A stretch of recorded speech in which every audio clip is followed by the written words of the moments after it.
The boss smiles and says to the security guard, "Looks like you finally got your paycheck, huh?" The security guard salutes the boss politely. As the boss looks back, he notices a bruise on her face and asks curiously, "What happened to your face?" Afraid of losing her job, the security guard lies. "Sir, I slipped while coming down the stairs last night and hurt myself." The boss looks puzzled. "Fell down the stairs? Really? Since when do falls leave handprint-shaped bruises? Tell you what, I'm giving you 2 days off. Go to the hospital and get it checked." The security guard refuses to take leave. Just then, a delivery girl comes running and tries to rush into the company building. The security guard stops her firmly. "Deliveries aren't allowed inside the company. That's the rule." The delivery girl, out of breath, says, "Did you forget what happened yesterday? This food's for the manager." The security guard gets nervous and hesitates. "For the manager? Oh, okay, you can go in then." The delivery girl starts walking inside, but the boss stops her sharply. "Hold on, security guard. Company rules say no outside food is allowed inside. Don't you know that?" Then he turns to the delivery girl and says gently, "Sweetheart, just leave the food here. Call her and tell her to come get it herself." The delivery girl looks anxious. "No, sir, it's the manager's order. I have to take it up to her. Last time I asked her to come down herself, she yelled at me. The security guard was there. She saw it happen." The boss turns to the security guard seriously. "Is that true?" The security guard hesitates, then finally admits,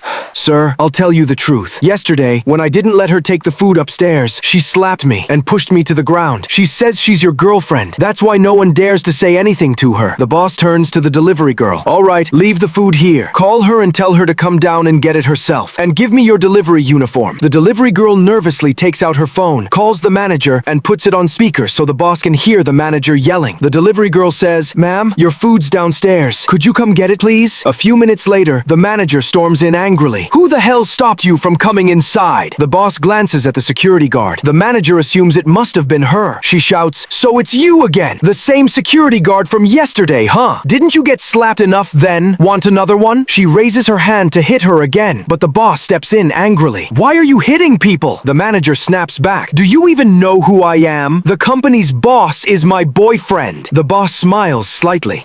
"Oh, really? That's news to me. I had no idea the boss had a girlfriend." The manager glares at him. "And who the hell are you anyway? You're just some lowly delivery guy. Don't talk about my boyfriend and me." Just then, the company secretary walks in, looking for the boss. The manager's face freezes in shock. After the secretary leaves, the boss looks at her angrily. "So, now do you understand who I am?" The manager stammers, forcing a smile. "Oh, so you're the boss." The boss says sternly, "What? You didn't even recognize your so-called boyfriend? Now go apologize to the security guard, pack your things, and get out of this company. Right now." Friends, I fired that arrogant and disrespectful woman. Did I do the right thing?